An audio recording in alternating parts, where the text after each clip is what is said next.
Vidíme, ako mu dáva trojitý bypass. Toto je veľmi vákerný ťah. Veľmi sa to páči. Randy Orton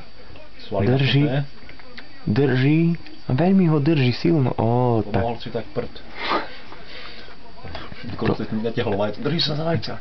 No to je strašné. Jak to môže robiť? Rozhodca hovorí s Triple Xom,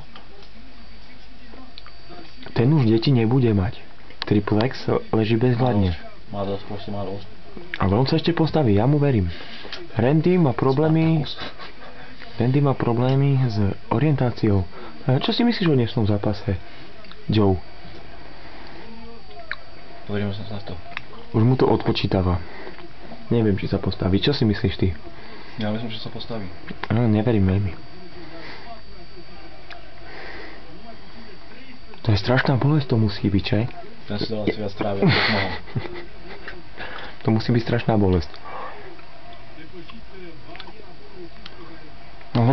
Ale on to dostal. On sa postavil.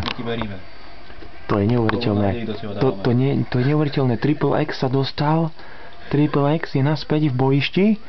A už vidím, ako Randy Orton po ňom skáče ako po batraci svojej mamy. Ale čo je to za fingovanie? Ja neverím, čo je to za fingovanie. Veď mu zlomí nohu, Ježiše Mária. Čo na to hovorí Robo? No comment. Díky, Robo. Tak toto bol náš externý host. Ale vráťme sa k zápasu. Stále po ňom skáče, kope ho svojou vypchanou topánkou.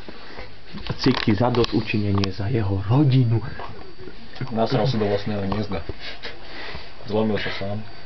Vyškolil vlasy, prosím. Bože, veď ja neviem. Teraz si ho dal do rohu, vidíte, diváci, je to veľmi napínavé. No ale tak toto bola podpásovka čisto. Predstav, že tam je Ježiš. Poď, staň.